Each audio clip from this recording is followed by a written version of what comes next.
All right, well, Here we are again. nice to see you. It's been another hiatus for some reason. I'm gonna feel uncomfortable if we ever do it in the same place again. Like, we gotta have a different background every time. Well, I think this building is big enough to afford that luxury.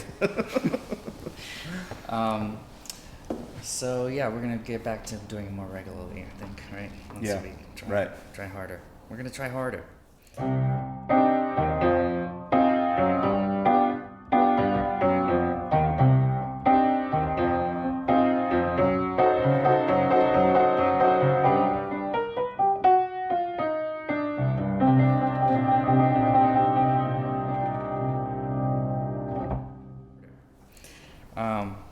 So, yeah, welcome to Talking in the Chasm.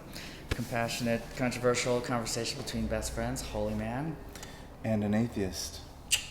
I'm Felix. And I'm Matthew. So what are we gonna talk about today? So, going through Kind our of a list, smorgasbord, yeah? Yeah, we're going to talk about why you dress like such a weirdo and why I look completely normal every, mainstream. just normies, your middle the name. ideal, and kind of why people sort of assign themselves to a tribe based on how they look. You know, you've got more actual reasons for looking the way you look. Well, I guess we all do, but We all we're gonna do. talk about that. So yeah. Did you grow up with your dad telling you that if the way you look, people would make assumptions about you? My mother, yeah. Yeah. My father was always a pretty lenient, pretty cool. He bought us cowboy hats, and we all wore cowboy hats around him too. Like, he kind of like whatever we wanted to do. He'd be like, "Oh, sure, let's That's do cool. that." So he was pretty supportive in our being weird.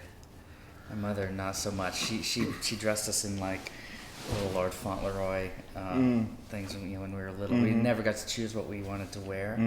So, for instance, my dad would wear a suit to a party, and I wanted to wear a suit, and I'd be like, "Oh, can I wear a suit?" She's like, "No, boys wear gray flannel pants and navy blue jackets, no That's matter what." the deal, It's huh? like I wanted to look like my dad, but anyway. So she was very much, you have to dress a very specific way, a very certain way. And it was, honestly, it was more a reflection on her. It's like, I need to be seen as the good mother, and I have children who are polite and nice and look nice and look good. So.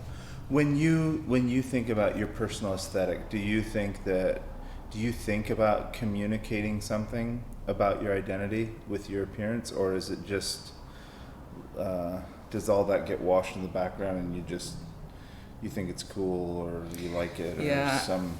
I mean, where I'm just identifying myself with the tribe. You know what I mean? It's like people that are got lots of tattoos and just kind of goth. I'm just kind of like, hey, we're brothers. Right. You know what I mean? It's like you see them on the street and like, oh, hey, cool, tattoos. Yeah.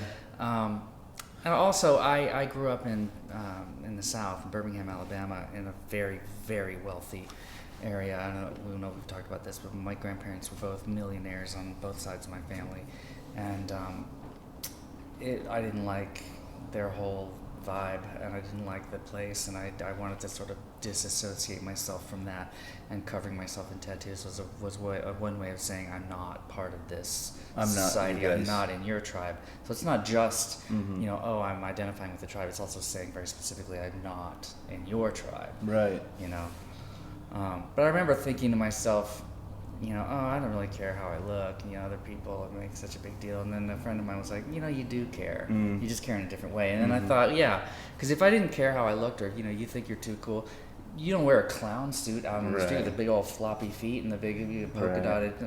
If you really don't care, then you'd wear a clown. Then you'd have no problem wearing a big floppy clown suit. And I care, so I just care in a way that I have. Well, if you didn't care, you wouldn't have any style. Right. At least. It would always be just whatever was close at hand. I mean, working with autistic people and stuff, I think that there's lots of the folks that I work with that don't care. They're told, okay, this is what people look like, so do this. They probably would have no problem wearing the floppy clown suit if somebody said to that. Legitimately not caring about what other people think is just it's something that I think maybe we all sort of strive. That'd be amazing to get there someday, but I'm never gonna get there. Out of the whole world that way where nobody cared. Well, what's so those identifiers, right? They have to have some reason, like that identification with tribe, like tribalism matters, right? Like we want a group of people where we feel like we belong. If nobody cared what anybody thought, then we'd all be a tribe to ourselves, right? Right. And that's kind of the isolation of the world of autism, right? You're kind of like a tribe to yourself and can't connect, or it's difficult to connect. Right. Yeah, and the whole meaning of the word is inward. Right. Inwardness. So So that aside, I mean, autism is probably the only thing I can think of where somebody who just actually don't care what other people think about how you look. Most of us spend so much time worrying and thinking, what does that person think about me? You know, you walk into a room like, oh my God, everybody sees my pimple, and everybody else in the room is going, oh my God, everybody sees that this button is broken, and oh no, everybody sees that my socks don't match. But, you know, everybody's thinking about themselves as the bottom line. You know. I think that so there's a few different components to how I perceive my identity externally. There's a few different pieces to it. So when Eric and I were skinheads, obviously there's like literally a uniform, like you know how skinheads dress. Right. Like style was very important, and we were in the kind of groups where it was very much about a style, where you know the clothes were very precise. And you like skinny jeans with the suspenders hanging down and the white T-shirt. And well, especially like Fred Perry's, like old '70s retro polo shirts. Oh yeah. There was a style that was very important to us. You know, the jeans rolled up, Sure. the right kind of boots, the right kind of everything, and it was very particular. And that subculture started with a sense for style. Like that's what we were trying to recreate. And so, but there was, you know, elements of toughness and sharpness Right. and all these things that went with that aesthetic that we valued when we were kids.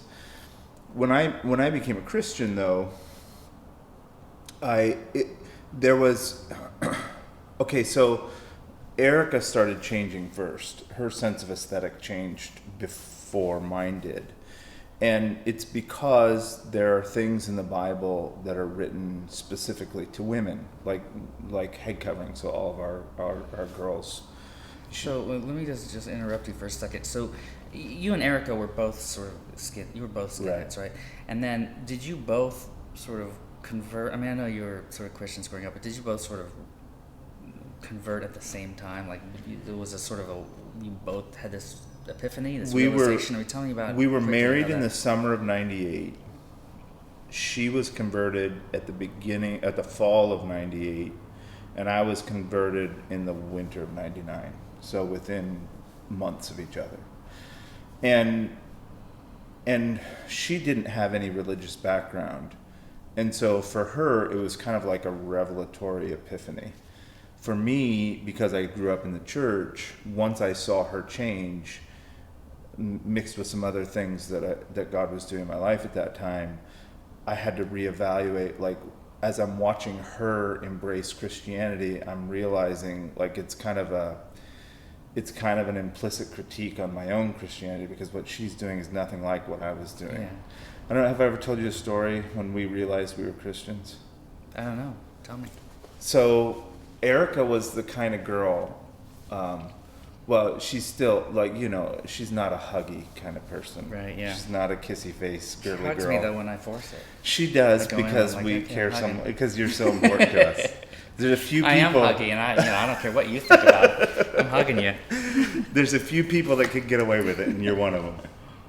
But she just was never a touchy kind of person. You know, she's a 15-year-old runaway living in Right. a dangerous situation. Like, Abused and mistreated. yeah, personal space was important. So she, when she first became a Christian, she wanted to get him. Well, the first event that happened, we went to see American History X in the theater, in the Bijou Theater, like a little art house theater. And we thought it was going to be a joke. Like, we hadn't seen trailers for anything. We knew that anytime Hollywood deals with skinheads, it's always a joke. Like, it's a B movie or something. And so we thought it would be funny to go see a movie about skinheads. And we went there, and it turns out it's actually a really well done movie for one, and it's quite realistic. And made you reevaluate everything about your existence? No.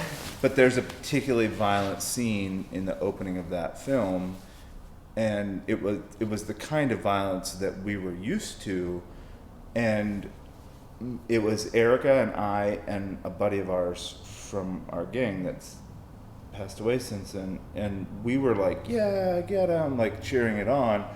And Erica like was overwhelmed with like this feeling of like she had to put her head between her legs. She was getting nauseous, like it was making her sick. That's how I felt. Yeah, that's how normal people should feel. Jeez. Okay. So she was like, "What's wrong with me? Like, why am I like this was normal stuff to us? Like it didn't. Something was changing." And then she got involved with. She heard on the radio there was a summer camp for foster children, and she's like, that sounds like a neat thing to do. You know, she had been on the streets as a young person. She wanted to see if she could be involved in that and help out in some way. So she went up to this church, and she was hanging out at the meetings. Like, so Erica was, like 17 years old, 18 years old, just we were young. And she showed up at this church that puts on this summer camp for foster kids, and they were like, very graciously, they were kind of like, why don't you be a counselor's assistant? Like, not a whole lot we could do with you, but I'm glad you want to help. We'll bring you along. And so she kept going up to these meetings where they were planning for this camp, and she found herself like not wanting to leave. Like she was with those people, and like she just was like always the last one to leave, was talking to people and like acting different than she ever had. And she was driving home one day, again she was the last one to leave, and she leaves, and she was driving home, and she used to listen to the Christian radio all the time back then. And there's a verse in the Bible that says, Jesus actually said it, he said to his disciples shortly before the crucifixion, he said, by this shall all men know that you are my disciples, that you have love one for another. And as soon as she heard that passage quoted, she was like, that's it. That's why, like, I've never felt this way about people before. Like, I love these people. I want to be with them. I feel at peace when I'm around them. I enjoy them. Like, it was new sensations that she'd never had before. For me, it was a little bit different. That was in the summer. In the winter, then, when I started really wrestling with God, like I had such a shallow, fake version of Christianity that I'd grown up with, and so I had this like pretense, like, okay, so I have an Afghani friend that I met recently, and I love him, and he's unique to me because he's the first friend that I've had who's a Shia. All my Muslim friends before have been Sunnis, and so I'm intrigued with him, and I've been talking to him about his religion and the practice of his religion because I've never had access to a Shia guy before. So it's really fun kind of learning what the differences are in their traditions and their holidays and how they do their religious practices and things. And so I was talking to him about their holidays. We were talking about Ramadan is the giving of the Quran and all these things. And after he told me all this stuff, I said, now he's from Afghanistan, he's a recent immigrant. After we had this conversation, I said, do you believe all that stuff? Like about the Quran and about the Prophet and about all these things? And the question was hard for him to process. Like he didn't know what to make of the question. And he sat there for a few minutes, and he finally said, I've never thought about it that way. Where I come from, everyone that I've ever known is this way. And for him, being Muslim, in particular in his region, his area, being a Shia, is all there was. Like it was the only option. Like right. There's no other things to be. And so it wasn't a matter of whether you believed it or not, it's just that you were. And you're no more purposefully a Shia Muslim than you are purposefully Afghani. Like that's just what you are. Yeah.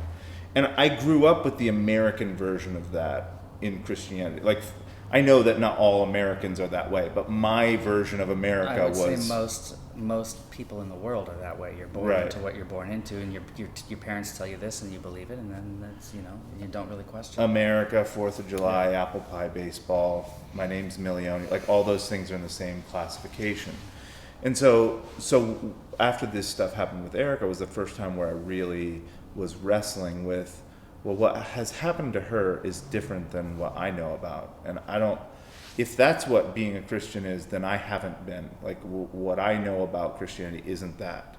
And so what, is something wrong with me? Am I doing it wrong? Am I actually a Christian? All those kind of existential questions began. Because you considered yourself a Christian while you were performing violence on Right. other people and being a Right. skinhead. For the same reasons. For the same reasons You considered yourself an American. a Muslim does. Like, it just was a part of my identity that I inherited when I was born, essentially. And so for me, when I really embraced Christianity for myself in my own terms with my own experiences with God, I happened to come across this realization of newness, of a new way of being in the world. Eric and I had gone to a party. We didn't hang out with a lot of our old friends anymore. Like, we had been out of the loop for a long time. And we were just mostly bored, like we didn't have any other people. Like, I mean, we had started going to church, but it was mostly old people and they didn't hang out and like whatever. We just didn't have a whole lot of social life. Were you going to placate her or to just be like, kind of like, oh, well. To church? Yeah. I mean, in the beginning, it sounds like she was really fervent. Originally, Originally, we went to church because like we were in the process of coming out of street life. And so, like, normalizing, like, going to church was a part of normalizing. Like, it was a part of, like, not getting blackout drunk on the weekends and going out and fighting. Like, church was just, like, the converse of that. Like, we weren't doing that, we were doing this. That's what it was for me at first. But we didn't have a whole lot of social circles. So we heard that there was a party, some old friends, and we were like, hey, we haven't seen anybody in a long time. We should go check in and see what's happening. Like, we didn't want to party. We didn't want to drink or fight or anything. We just wanted to go see old friends. And so we swung by this party. I was still smoking cigarettes at the time. Said hi to all our old friends. It was really nice to see everybody. It was super fun. And it was getting later in the night. People were starting to get drunk. And we were like, yeah, this isn't as fun anymore. Maybe we'll beat out. And so I stepped outside a door. I said, I'm going to have a cigarette. Erica was talking to somebody. So I stepped outside this door onto a patio. And the patio was just a little landing with a railing and some steps that went down to a driveway that was below. And I stepped out and the landing was full and people were all smoking on the landing. And so I lit a cigarette and my back was to the door. And the guy standing across from me was drunk. I have no idea who he was. I'd never seen him before. And he said, hey, can I get a light? And so I just handed him my cigarette. You use the end of a cigarette to light a cigarette. So he lights his cigarette with my cigarette, and then he threw my cigarette out into the driveway and laughed. It was like, ha-ha, like he was punking me. And as soon as he did that, like, I put a smile on my face and I went, ha. And like this like instant plan like ran through my head. Like, I'm gonna kick that guy in the ribs, and he's gonna squash down that rail, and then I'm gonna shove his head down, and then I'm gonna jump over the rail, and I'm gonna beat him. And all that happened like the millisecond that he threw my cigarette. Like, I knew what I was gonna do. And in the past, those thoughts would go through my mind, and then there was like this trigger point, and then boom, it would go, like literally pulling a trigger on a gun, and I would right. enact that violence. And so all those thoughts flashed through my mind like red hot, and all my pride and all my ego and all my anger flashed, and there was no go. Like, there was no trigger. And I just sat there like dumbfounded, like I was having a seizure or something. Like, I couldn't do it. And it was gone. And I was mystified. I had no idea what to make of this situation. Like, I can't do it. And it was the first time that I realized that the way that I really started wrestling with those things, Erica had written down a bunch of Bible verses one time. I came home from work. We didn't have children. Like I worked, she didn't, and so I came home from work and we would talk about Bible when we would sit and have supper together, and she had written down all these Bible verses and she had collected them. They were all different verses about what we would call conversion, like becoming a Christian. And there's passages in the Bible about this that like one says, if any man be in Christ, behold, all things are made new. There's passages that describe being children of the light versus children of the darkness, like this enlightenment concept of becoming Christian. And there's one particular verse in 1 John, in the first chapter, in the 6th verse, it says, if we say that we have fellowship with him and walk in darkness, we lie and do not the truth. And that verse like stuck in my head because I felt like it was a personal critique. I felt like God had written it about me because I was in that state. Like it felt like it was addressing exactly who I was. I said that I was a Christian. I said I have fellowship with God. And I walk in darkness. Well, that wasn't a question. Right. Equals Matthew's a liar. And so that's really what triggered my like existential crisis about Christianity.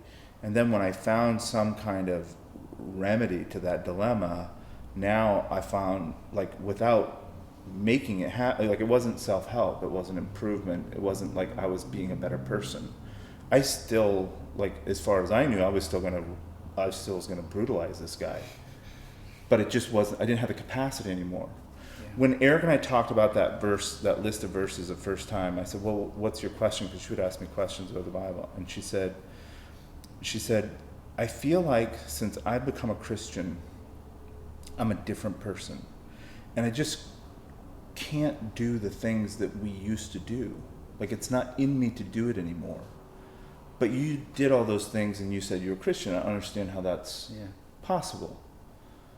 And I was like, well, I was backslid or wasn't being a good Christian or all these things, but don't worry about it. And she wasn't really convinced. And for the first time, I wasn't really convinced. And now I knew what she meant. Like, for the first time, Right, I knew what she meant. Yeah. Like, it's not in me to do that anymore. You gotta tell that guy, man, you better be glad I just had a revelation. All right, I just saw the light and it saved your butt. I saw just the light. So You're the benefactor. You don't know how close you came, man. Good thing God just intervened. And it was the weirdest, one of the weirdest experiences of my life. No, it's incredible, and all of a sudden you matched up with Erica. Yeah, and then we felt like I could feel like I was at the same place. So then we really started like embracing the scriptures. Like we wanted to learn. Like what for me, what it was that if I raised my whole life in the church, like memorizing Bible verses when I was a little kid, and I didn't figure this much out. Like I didn't even get to the starting line. Right, yeah. What else have I missed? And so like I dove in like head first. Like if I missed like the central thesis, what else did I miss in here? And so it became our pursuit to be like, well, what else can we do? And we didn't have a church group or people telling us like, well, this is how you're supposed to do it and this is what you're supposed to do, and like we just read the Bible a whole bunch. I find that to be really interesting. That's one of the coolest things about you is people say, I say, I've got this guy who's super religious, my good friend, and people go, ew. And people go, what sort of religion? What religion is he? I'm like, well, I mean, it's kind of his own thing. He's a Christian. But, that means that's a throwaway word for everybody else. Right. It's like, he actually lives as if he wants to emulate the Christ. Yeah. He wants to be Christ-like. That's his goal in his life. Right. That is what Christian means. And it doesn't, it's not just Episcopalian or whatever it is. Right. And it's about Jesus, not about going to heaven. Yeah.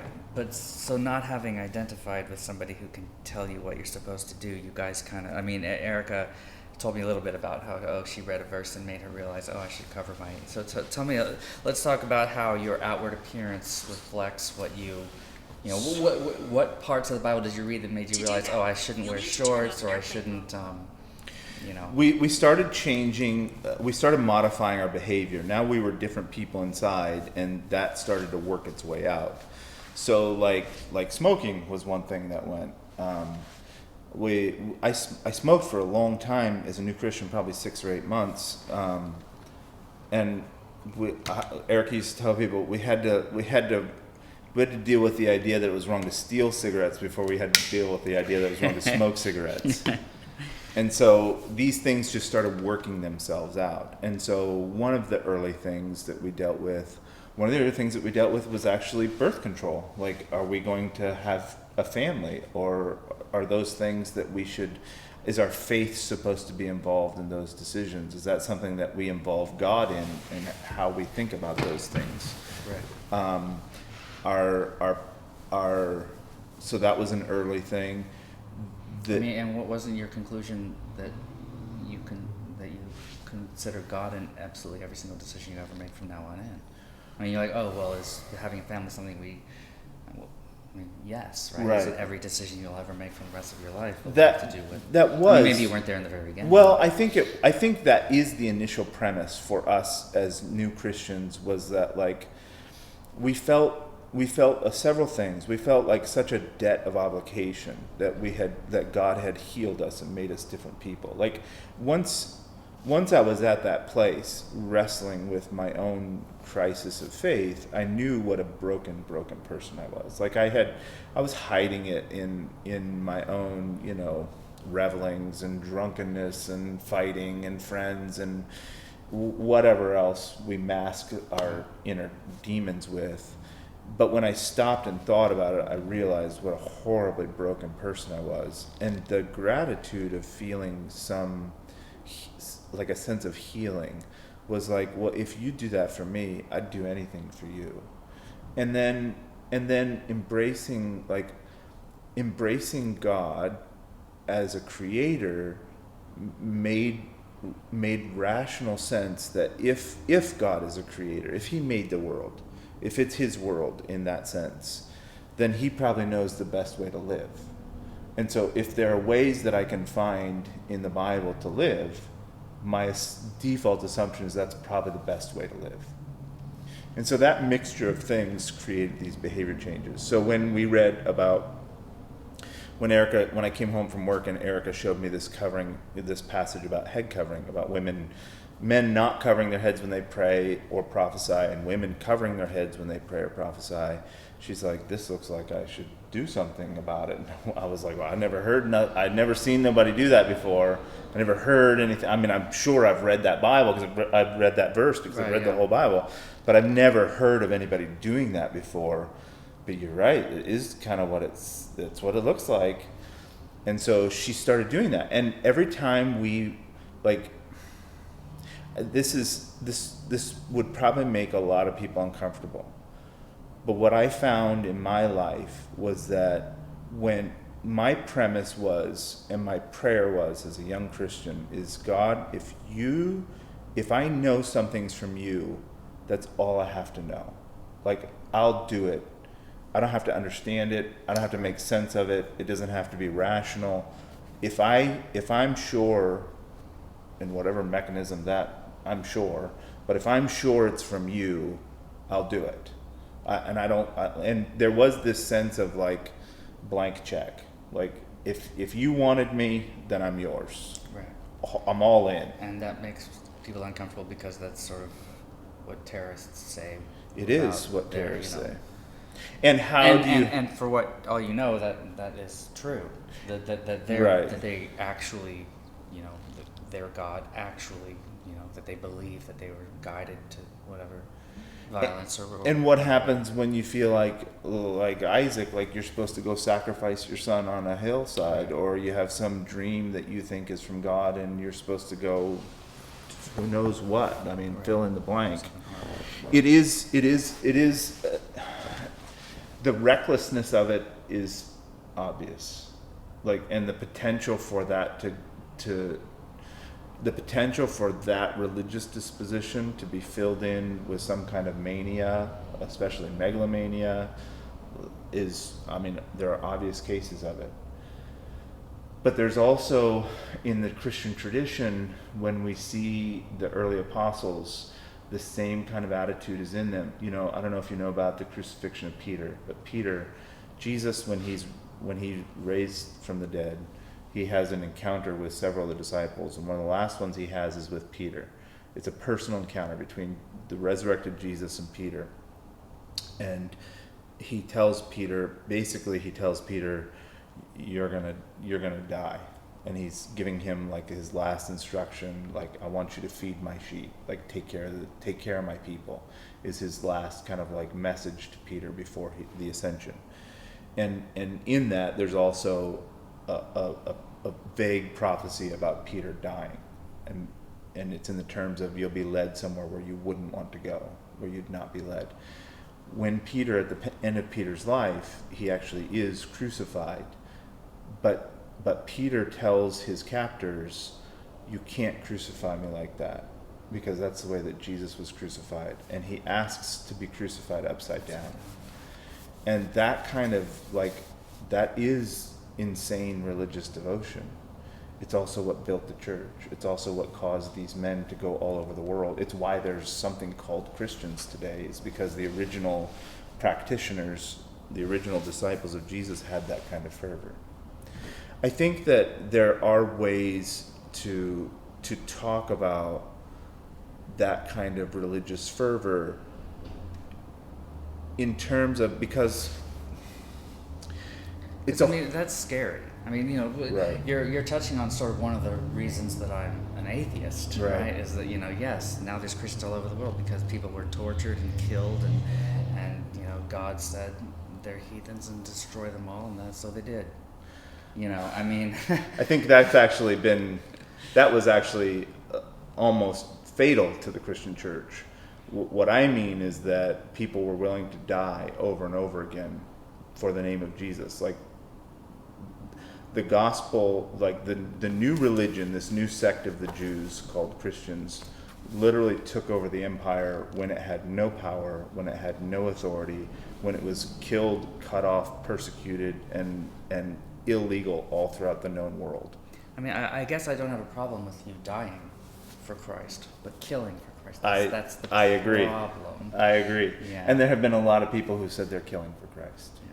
And I also wonder about, like, you know, when I think of Joan of Arc and, you know, her talking to God and receiving direction, and you know, a lot of these, you know, people, megalomaniacs and terrorists and stuff like that, you know, what about schizophrenia? What about somebody who hears a voice that says do this, and they believe it's from God? I mean, schizophrenics hear voices they hear them, they're real. I mean, because your brain tells you it's real. It doesn't matter what, you know, somebody logical says, well, that doesn't exist. Well, your brain is how you see the world, you know. So that's just a mistake, you know. Why would God do that? I mean, you know, there's lots of that. You know, we're kind of getting into the territory where you know, this is where I have some serious problems. Is you know, to say, oh well, if I believe it's from God, I'll do anything. Right. That's yeah, okay. You'll kill your children. You know, and that's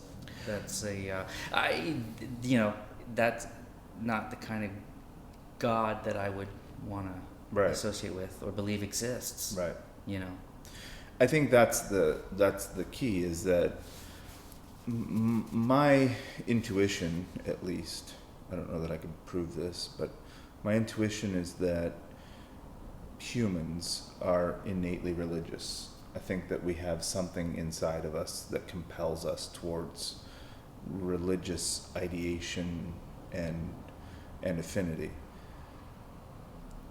If that's the case, and I think there's good reason to believe that it is, what we're doing in pursuing any religious feeling, and I think there's secular versions of religion as well, but whatever passes for religion in our lives, we're manifesting our highest ideal, our highest conception, because that's what a God is, right? Like it's the personification of the highest ideal.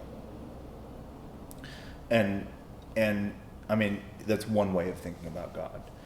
And so if if the God that you serve is cruel and barbaric, you'll manifest cruelty and barbarism. It doesn't have any, I mean, that's what people always have done and always will do. The sad thing to me is that many people have had a cruel, barbaric God that they called Jesus, and I don't think it's in line with Yeah, I mean, the God of the sinners in the Bible. hands of an angry God is the same God that you claim to. I would, and I just, I don't think it is. Yeah, right. It isn't, but it's from the same book. It's the same name. It's just like, it's the I'm same gonna book, like read yes. the book, and then this is how I see it. Right. I think my early religious zeal did become tempered with a real world over time. I don't think that I'm less zealous as a Christian than I was as a young man, but there are checks and balances now that I didn't realize then. In other words, like a sense of historicity, like a sense of being in line with what has been Christian ideas and practices from the beginning of the apostles is something that's very important to me, but that was a developing idea as I grew in my Christianity. Ways of what we call hermeneutics, ways of understanding the Bibles where the whole story fits together, like that changes things quite a bit, like sinners in the hands of an angry God. Well, I just, before this gets away, I just want to say, because you said that you believe that humans are inherently religious, and I don't agree with that. I think that humans are inherently curious, and that we want to know why things happen, and that it's almost like putting a kind of a bookmark. It's like, okay, well, I don't understand what the stars are. Mm-hmm. So for now, right? So I'm just gonna, life is so beautiful, the stars are so amazing, and butterflies are so, that there has to be some. I get a feeling when I look at these things that just makes me overwhelmed, and that's something bigger than I am. So maybe there's a force, maybe there's something out there that made all this stuff. So I'm gonna say, that stars were just, painted by God to make us feel a certain way, right? And then later on we'll realize, the sun is a fiery, nuclear, whatever, right. And then we say, okay, well, that's what stars are. So now that's what that is, and now God is not, the only way to explain that is not just God, right? But why we die, why babies have cancer, these are things that maybe, the only way we can explain it is God, and then we're going to figure it out. So to me, it's almost as if God is a placeholder, and that people are inherently curious, and when we come across things that we cannot figure out, there still has to be a reason for them, and so that's what we attribute God to. But also, people want to feel like they belong, and they want to, and they want to believe, in something. I think that's a big part of it too. There's peer pressure, and also your parents say, this is the way that it is. It's very difficult to pull yourself out from under that and say, well, wait a second, no, it isn't, right? That's, so it perpetuates, I think it's all kind of like that. To me, that's where it comes from. I don't think people are religious. I think that people are curious, and they're victims of peer pressure, and want to feel, want to look good in the eyes of their elders. I can understand why the idea is at least controversial to you, or that you would dismiss that idea. I don't think I agree with you though. Like I've watched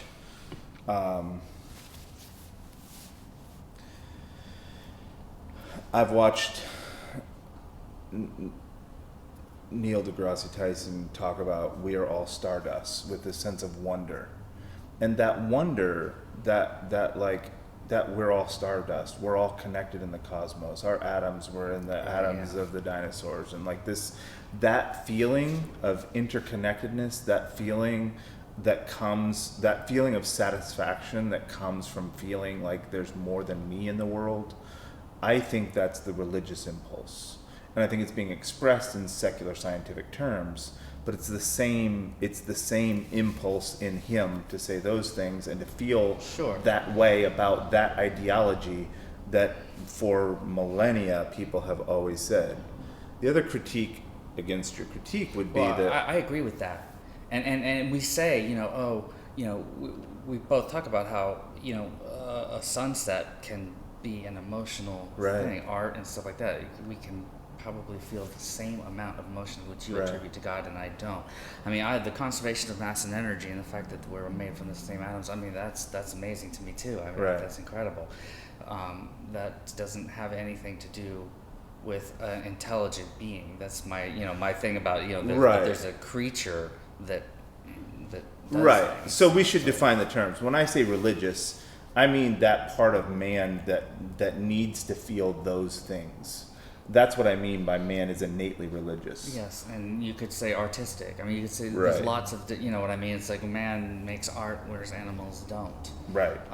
We have this sort of desire to find beauty and to, Right. express ourselves in other ways besides words and deeds, and And for 99% of human history, that category of wonder, feeling, aesthetic, curiosity has been satisfied in the religious. I think that now so my claim that this is innately a part of humanity, I think fits within the scope of 99.9% of human history. Now, with the increase of secularization and the decrease of actually organized functional religion in people's lives, we still have all those impulses. We still want all those same feelings and things. We still derive peace and sense of balance and whatever words you want to put to that from those kinds of feelings connected to an idea. And so so on the one hand, you could talk about the conservation of energy, and you could have a very detached, clinical perspective on we're all stardust. That could be a trivial fact and no more meaningful than if I drop this cup, it will break. But it doesn't do that to people. It does something more. It makes us feel alive or whole or big or something else. Well, yeah, I mean, that's what science does for me. It's what mathematics does. It's perfect. You know what I mean? I mean, to me, that's enough. Honestly, I feel like religion, again, sort of that stopgap kind of thing. But we used to believe that there were humors in the body, and you would take leeches to get out the bad humors and whatever. And we needed that, and we used it, and then now we discard it because we've moved on. To me, I almost feel like religion is that way. It's this thing that we needed. We definitely needed, that we will discard at some point. Because it's a story. It's stories. It's storytelling. It's telling ourselves that here's how this happened. Here's why it's okay that my father died. Here's why it's okay that my children died. They're in a better place. They're being looked after. There's because just the fact that shit happens and people die, that's not okay with most people. But I feel like science, I don't want to say pushing religion out of the way, but me personally, I feel like religion is a quaint storytelling that was very useful, still is to many, many people, but that its usefulness will decline until it is just a relic of history. I highly doubt that. I think we have a very different perspective. You disagree? Yeah. Surprise. I also have, as a piece of anecdotal confirmation, we have many scientists in my church. I have 2 MD PhDs. Right. Well, there will be crossover for sure. Yeah. So the two ideas are not mutually exclusive. Right. Right. And I mean, I've said before, that science does not say there is no God. Science says there is no proof that there is. I mean, that's the whole point of science. Is show me that I'm wrong. I want to be shown that I'm wrong because I want knowledge to go forward. I mean, I don't think there's a scientist alive that will tell you there is no God. There probably are, but, well, I mean, but not from a scientific that's perspective. what I say, too, because it's easy and quick to say it that way. But, I mean, honestly, I'm an idiot. I don't know things, all of the evidence that I have, all of the things that I've read, my entire experience and everything about that points to that there is no God, and that I hope that there is no God because it's, to me, there was more harm than good in the belief of that. Do you assume that ideology is just as fraught with fragility as the idea of the humors? That Your idea of analyzing what evidence you have available and making that yeah, conclusion. I mean, like I said, if Because it made sense to God- believe in the humors. right, and if God shows himself in front of me and says, "Here I am," then my whole system will change. I'll be like, oh, "Okay, there is proof." And that's one of the things that I have a huge problem is what's the downside? Why doesn't God do that? Why is there a fight? Why are we on opposite ends of something? What's the good of that? It just none of it makes any sense. When we talk about why is your story different than the Hindi story?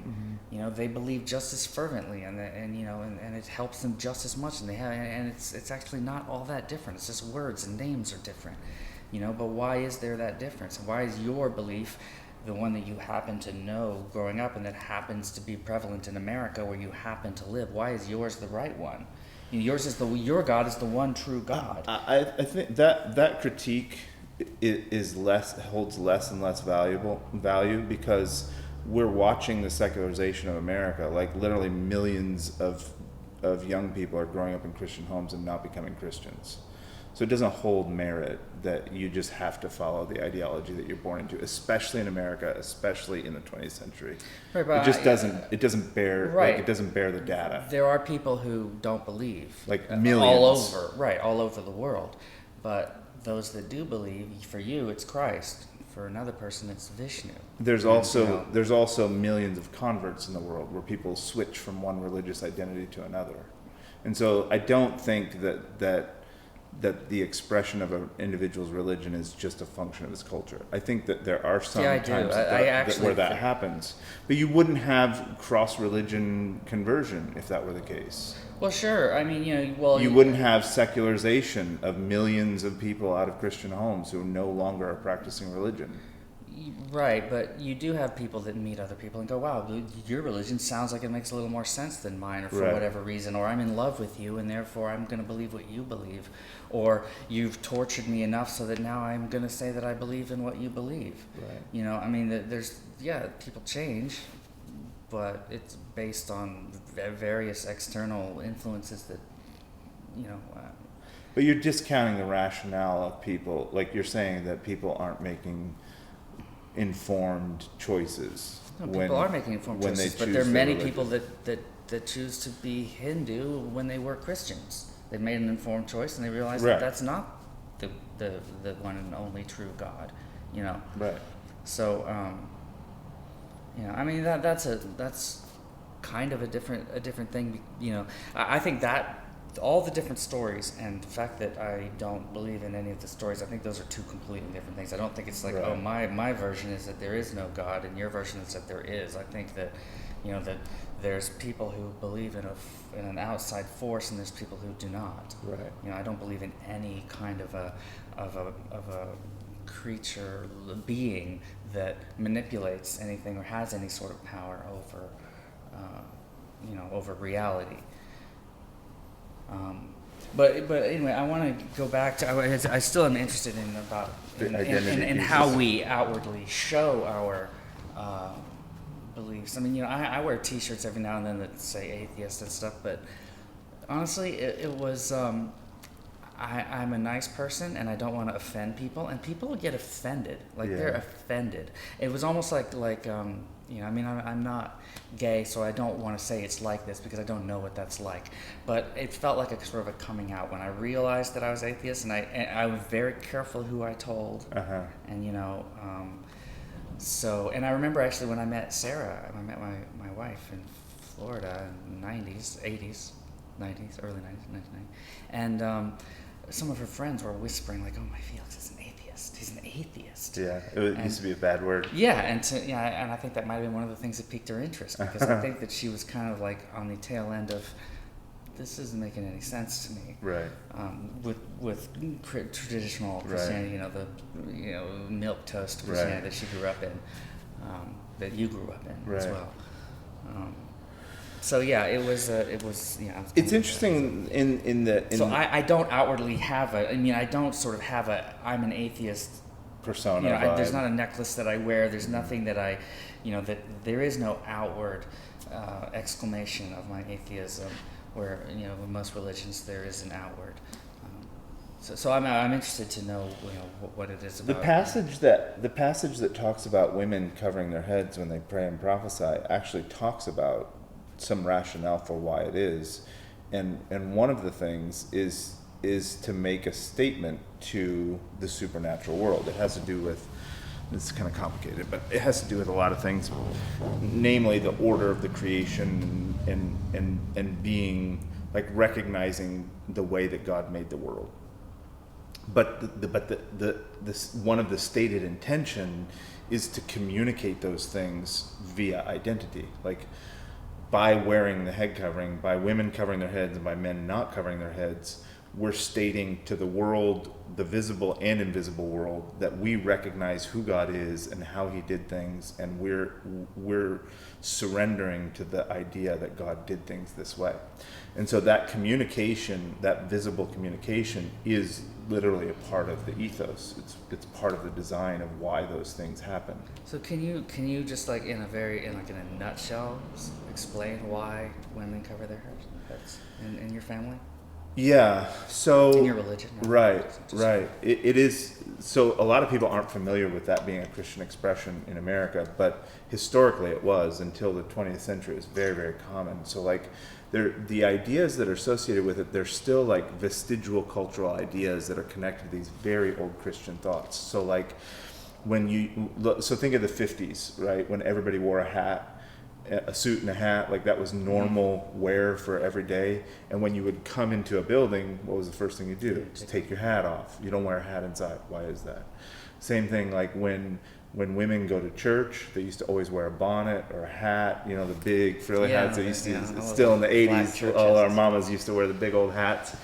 Though that idea, and it's shrunk down to the idea of now like an Easter bonnet would be like the last vestigial connection in our culture to these very old ideas about women covering their heads. But all those things are intrinsically connected. And the idea is that God made an order. He made man and then he made woman from man. And recognizing that order of creation is what's expressed in men not covering their heads when they pray and women covering their heads when they pray. It's saying we're observant and recognizing that when God made humanity, he made them in a certain order. That's the main thing. But why specifically covering of the head? What does it symbolize? Some sort of humility that So the way that it's talked about is the Apostle Paul writes this in the Corinthian epistle, and the way he lays out the case is he says, God is over Jesus, is over man, is over woman. And the same way that pattern works down, it works up. And so what it means to be a woman is to be under man, is to be under Christ, is to be under God. And what it means to be going the other way, the same way that Jesus is under God, man is under Christ, and woman is under man. That's the order, like the numerical order, 1, 2, 3, 4. This is how things go. And so that's not a very, that would not be a very popular idea in the modern West.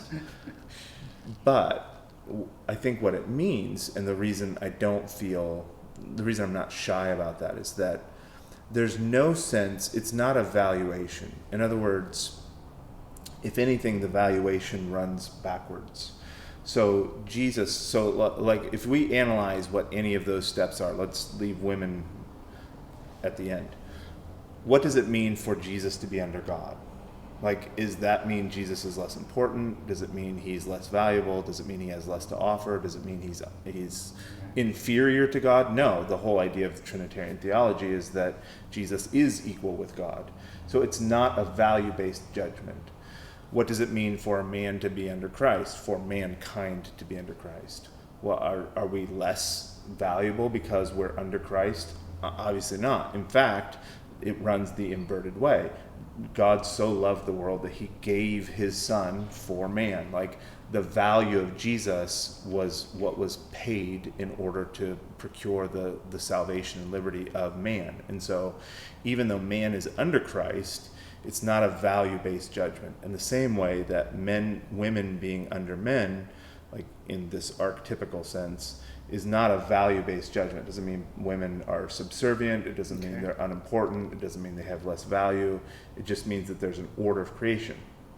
And then this applies particularly, we're totally changing subjects now, applies particularly to how marriage functions. Okay, but when you tell your daughters, here's how you dress, Right. you cover your hair, and they say, why do we do that? What's your answer? I mean, is there a Exactly what I just said.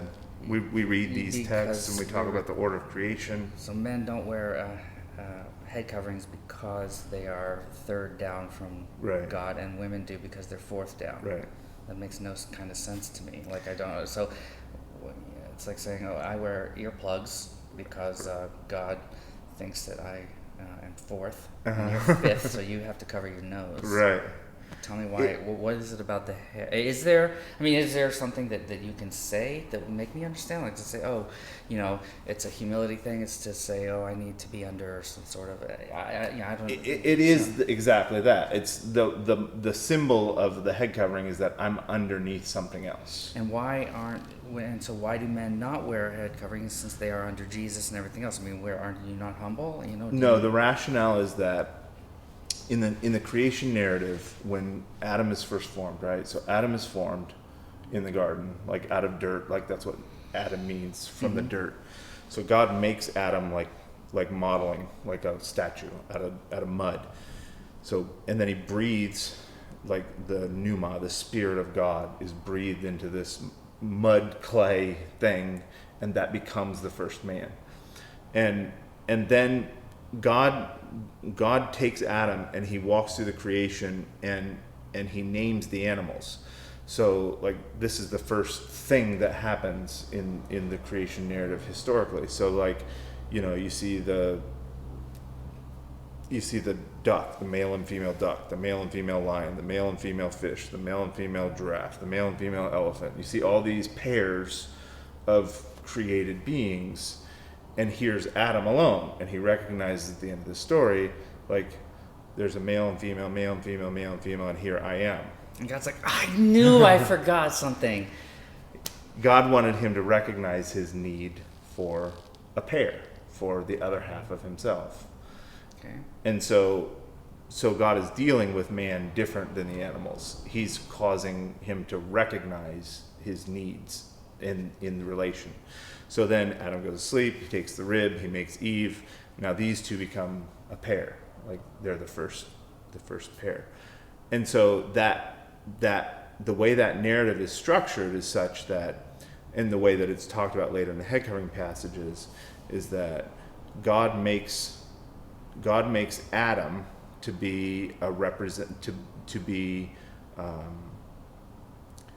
the first of that pair. And he makes Eve to be the second of the pair. They aren't a whole without each other, but the fact that one came first is that's what's symbolized in the covering. So it's, when I say order, I mean very much like numerical order, like this comes before this. And so the head covering symbolizes that exact order. In what way? To be Like, under. I'm just saying, like, how come it's not, earplugs, and why is it a head covering? That's. Well, is there an easy answer to that or not? Not really? No, but it's probably something symbolic. I mean, the head is the top. I mean, you could dissect like ancient cosmology. Like when you think of biblical cosmology, like there's a lot of symbolism in the Bible. So the first symbol is you have light and dark, or you have land and sea, or you have heaven and earth. Like there's this, like imagine it graphically like a circle with a line through it. There's up and down. Right. So that's the first kind of like meta symbol of the Bible. And a lot of the symbology of the Bible is built off of that original concept. And when you take the bottom circle off, you have a hat. Maybe. So one of the next ideas symbolically that happens is that you have like a tree or like the ground or a mountain coming up out of the ground. And a mountain intersects the two, right? So now you have your line, but now you have something that goes between. And man is like a tree or like a mountain symbolically in the same way. So like his head is in the air, but his feet are on the ground. Like a tree has its head in the air, its roots are in the ground.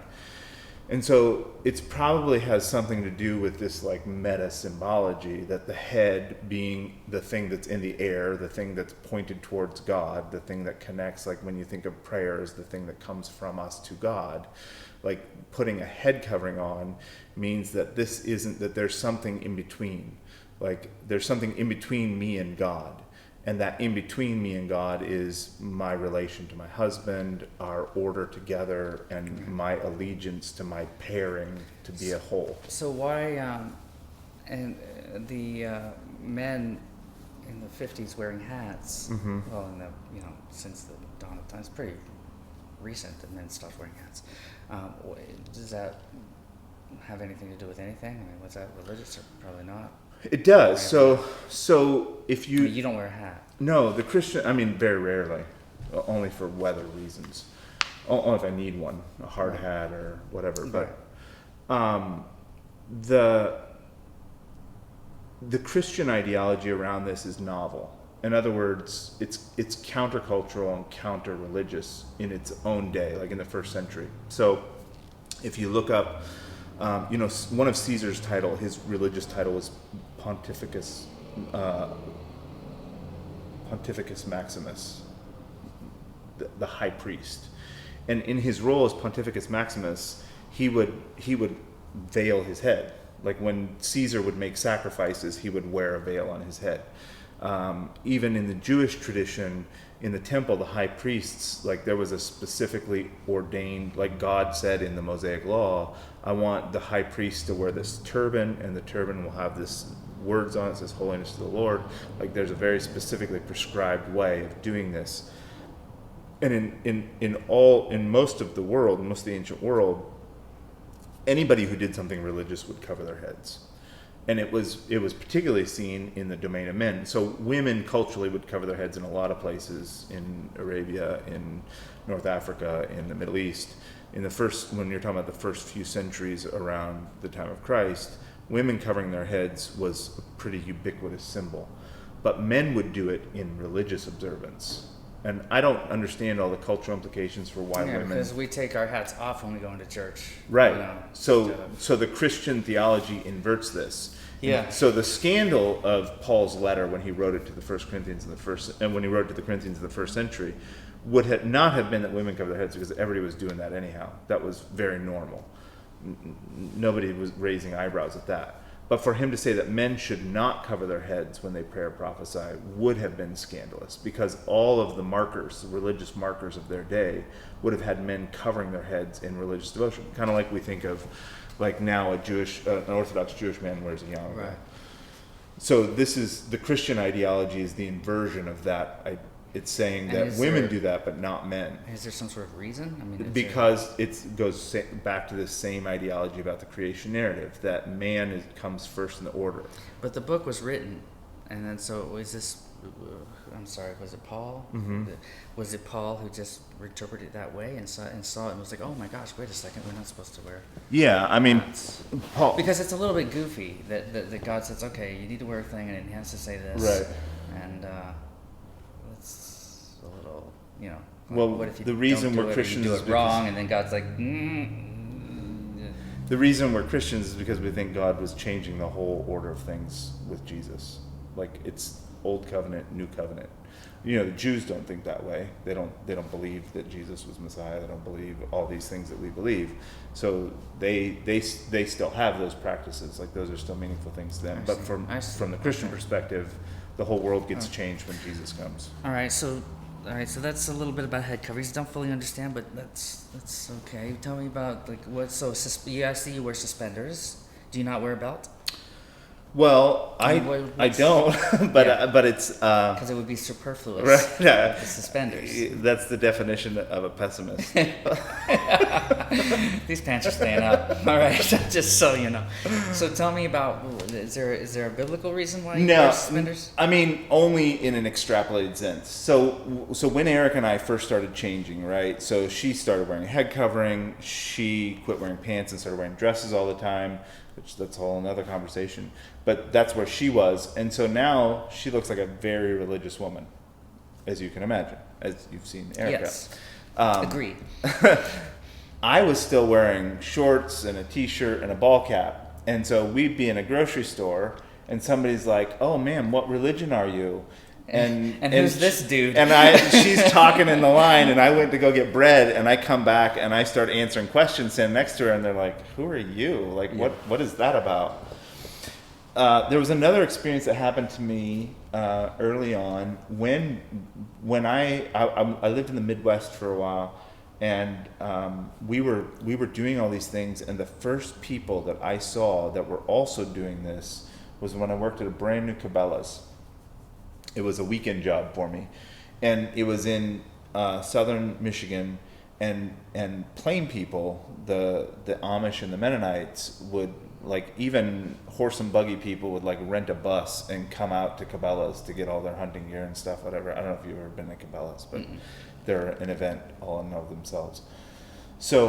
So these plain people in the Midwest started coming to the store where I was, and the first time I saw them, Erica was with me, and we chased this woman down. We were like, "Who are you, and why do you do that?" And they looked at us like, "What?"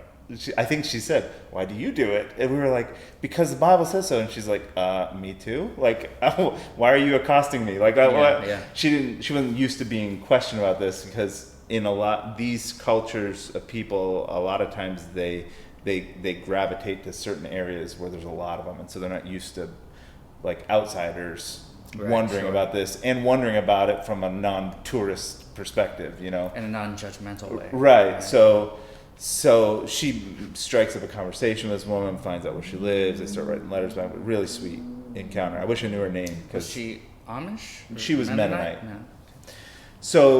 So we meet these Mennonite people, and I'm intrigued with them because there must be some similarity between them and us, because we have this similar practice. And I don't know where they got it from. I know where I got it from, but I don't know where they got it from.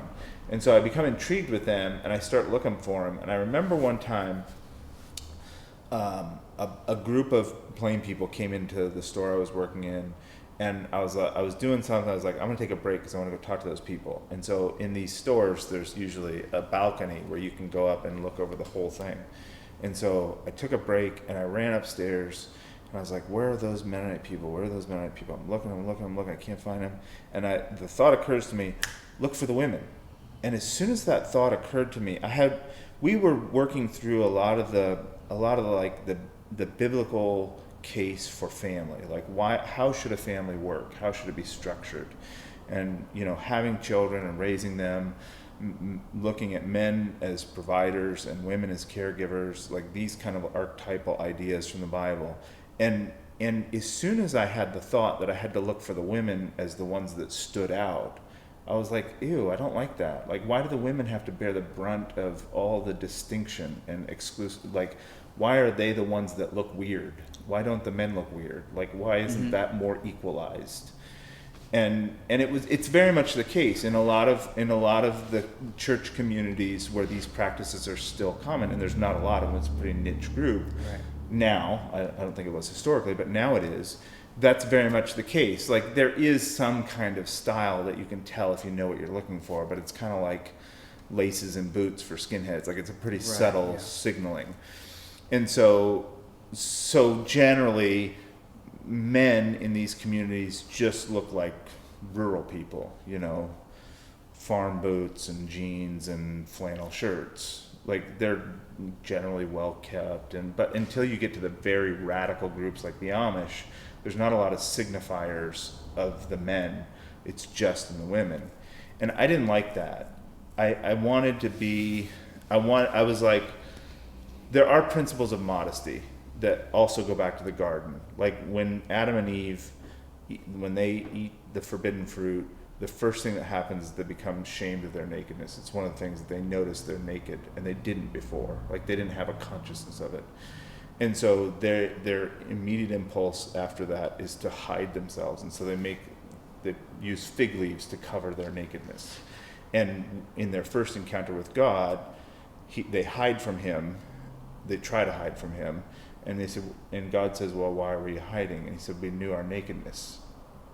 And he said, who told you were naked? Shouldn't have been eaten that. Right. Who told you were naked? And so they attempted to cover their shame, just like basically their genitals. And God, by the time this is all said and done, he gives them coats of skins. Like, if you're going to cover up, you're going to do it right. So there's this principle of concealing your form that comes from that shame narrative connected to sin. And then there's New Testament ideas that are about not using outward, like the biblical word is adornment. Like, you don't use, your body isn't a thing to decorate. Like, it's usually in terms of like opulence, luxury, and excess, like gold and pearls and fancy clothes. Like, these things from an original Christian perspective, these are very bad things. Like, we don't do that. The Christian people were supposed to be a people who would not embrace those kinds of ways of decorating their bodies. To say and primarily the statement is some form of I'm better than you, or I'm more powerful than you. Right. And so there's an idea of simplicity and utility in the Christian ideas around the way that our identity should be formed in our clothes. So, but that's pretty scant information, right? Cover yourself up, right, and don't be a jerk. Like, don't try to make yourself better than the people around you. So within those two ideas, there's a huge range of practice. You can do tons and tons of stuff and be obedient to those ideas.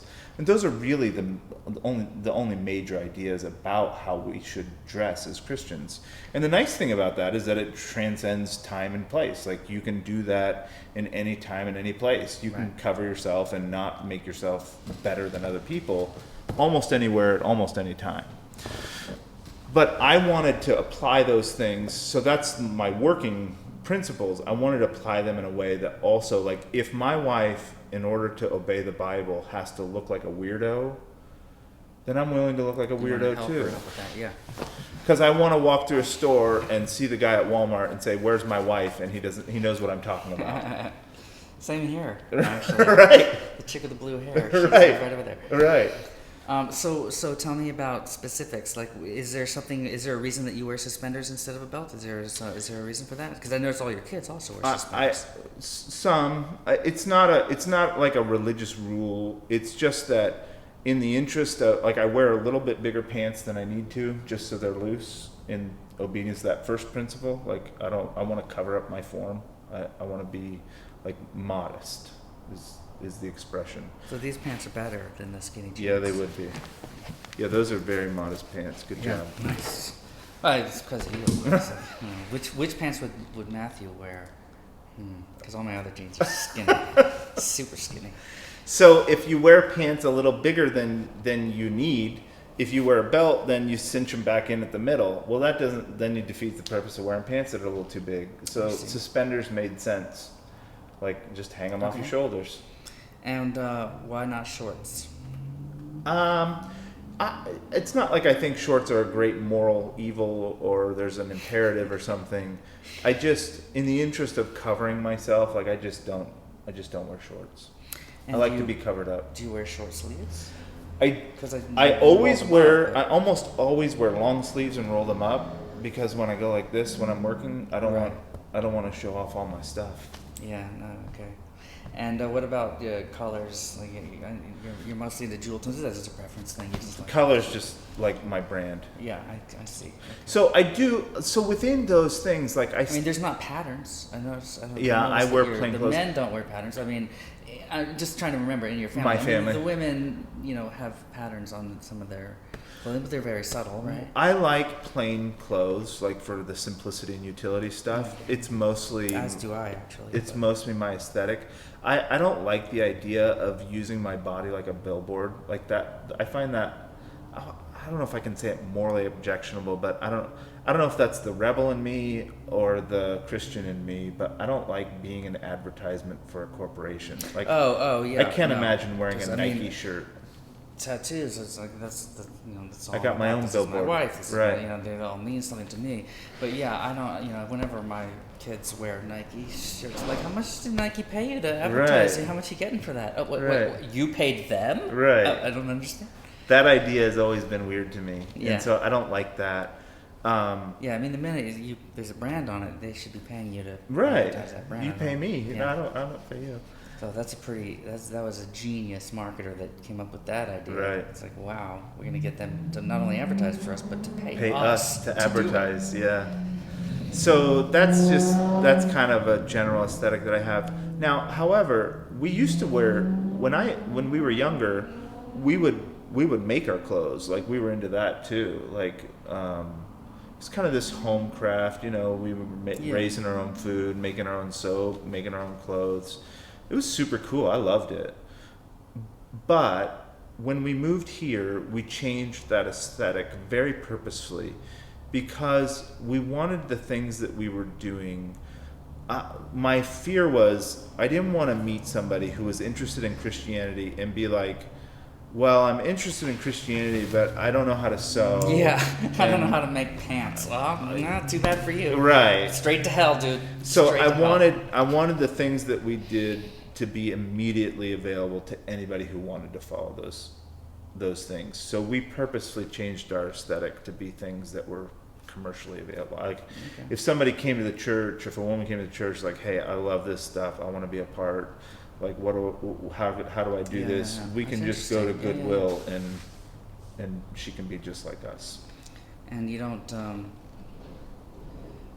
flaunt. So, like, to say I'm better than you, you don't go over there and go, whoa, what's the thread count here? Yeah, Oh, that's I think not this is nicer than mine. That's not a Christian ideal. All right. So that's and then the other piece about my own personal identity. So the beard is another thing that again, this would be like shorts. Like, I don't think this is a Christian imperative. It's just my take on things. Because again, all of your children, none of them shave. None of them shave. No. I just think that I guess what it would come down to is gender distinction. Like, those things are written into biology, that men generally have beards and women generally don't. When things are functioning as they should, that's a biological marker of masculine and feminine. And if you presume a creator, then those things are meaningful.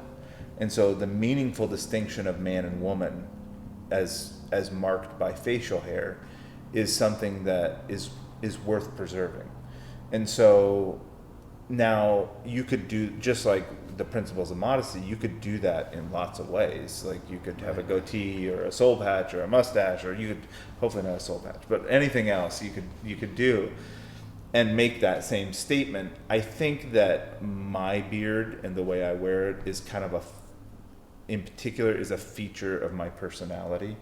Like, I think of it as making a statement of my non-domestication. Like, I still like being a subculture kid. I still like being different than the norm. I still like not fitting in and having something, like, it's my own little piece of being edgy, like, I'm different than compared to the rest of the world. But within your church, you look exactly like everybody wears a beard. There's a lot of people who have trimmed, Really? like, much more professional beards. Let's mention it.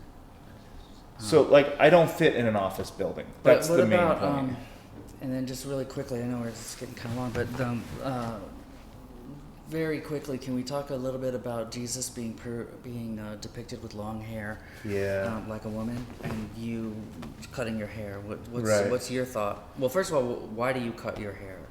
There's another passage in the Bible that says, if a man have long hair, it's a shame unto him. So just like the covering, hair length is also a designation. So that's supposedly the word of God that says if your hair's long, it's shameful? For a man. So it's distinguishing long hair as feminine. So So now tell me why every single depiction of Jesus has long hair Well, that I've ever seen right. in my life. There's a few reasons. It wouldn't have. Those are. The first point is that those are bad depictions. Like they're medieval pictures. I think we talked about it when we did one over there about white Cesare Jesus and Borgia. stuff, Yeah. But the medieval illuminators or whatever, they were reading the same Bible. They must have come across that verse. Why did they? I think Jesus they probably long didn't hair? think of hair at this length as long hair. So I don't think in the medieval conceptualization this would have been Right, long 'cause hair. This everybody would have had been long hair. okay. So a woman would have hair down to her waist. A man. But because now some women have hair to here, you don't have your hair to there because it would be. I don't. Is that I like the length of hair. Like some Christians, I've had Christian friends who are observant of these things, who would keep their hair at that length. In fact, there's a young man in our church now that has, hair much longer than anybody else. It's certainly past his ears. It hangs down, like, not to his shoulders, but anyhow, it's on the longer form for what our people normally do. And so we generally think of women's hair as something like uncut, like as long as it grows. So your kids don't cut their hair. My Women girls do not have cut their never hair. had a Wow. haircut on their head. Wow, and because they're covered, I'm not sure that I've ever really seen how long Right. they are. But they must be like waist length, right? At least. Yeah. It's crazy. Okay. And that's kind of sensible to me, because like if you got a pair of like sheep shears is about the only thing you use to cut your hair. The fact that it's longer than what you get with a pair of wall trimmers isn't surprising to me. However, in the Roman Empire, trimmed hair was certainly the norm. So it's very unlikely that Jesus had longish hair, just not the way that things were in the first century in the Roman Empire. But it's crazy that the word shameful is part of it. That's a pretty bold statement. There's a few ideas connected to it. One would be that that the shameful part would be in a man trying to look like a woman. Because I've had my hair super Right. long. I was a rock and roller in the '80s, so. But that's why the rock and rollers in the '80s did that, right? It was non-normative. Right, and also it wasn't particularly feminine necessarily. Although I guess Twisted Poison Sister, did make Poison. makeup and stuff, but Right. but still it wasn't in the same way that transgender Right. people who want to look like the other sex. A lot of transgender people don't, but it was more like a tribal. Probably more like a It tribal was thing, tribal, you know what but I it was mean? also the first time it was crossing those. The first popular version of trying to cross those kinds of lines. Well, it was just like rock and roll in general, just trying to make the older people upset. Right. That makes them upset. And the hippies in the '60s were a similar idea. Yeah. Growing your hair out because you're supposed to cut it. And what about makeup on women? Like Yeah, we Or wouldn't. kids. None of our women would wear makeup. is there a passage in the Bible that says something about that? No, Or is that more like just the adorning your it's a body? practical application of adorning. Makeup's a funny thing. I don't. I watched a documentary one time on. It was a weird documentary. It was about the eye. So it was like a dozen different versions of how the eye worked or why about sight. And one of them was about appearance and what causes people to be attractive and sexuality and all these things. And the premise of this documentary was that they said that there were almost no cultures where men wore makeup, that generally men trimming or styling their facial hair was a way to simulate youth, attractiveness, virility, and strength. But women used makeup, especially red cheeks, red lips, in an attempt to imitate either fertility or youth. And that's the function of like the Right. early conceptualizations You of mean makeup. 17th century men wore makeup? Powdered wigs and white faces, right? And dots and everything, Right. and high heels. High heels was a masculine. The men wore high Right. heels, and it wasn't until much later that women Right. wore high heels. The pictures of Louis the 14th and Right. stuff. You know, it's high heels, makeup, Right. long hair, all you know, flowing gowns. Yeah. It's interesting. But Yeah. well, But we need to start. It's Yeah, getting well. kind of long. so what do you think? So I think that we both look like freaks Right. for our own reasons, right? Right. But it's interesting because I very intentionally do not want to look like I am fit into the office Right. society, and it's the exact same with you. It is know? countercultural. It's kind of cool. And I would say, you know, we met. How did we meet? It's pretty awful, but we met at a A business meeting? business thing. The two And guys I that didn't remember, you know, fit. scanning the room and going, "Dude, that guy's cool. I'm gonna find that guy is the guy I want to talk to." Just because you didn't look like the guy next to you. Right. You know? Interesting. All right, well, we should wrap it up. I love you. I love you too. I'm glad you're a weirdo. Yeah. Same here.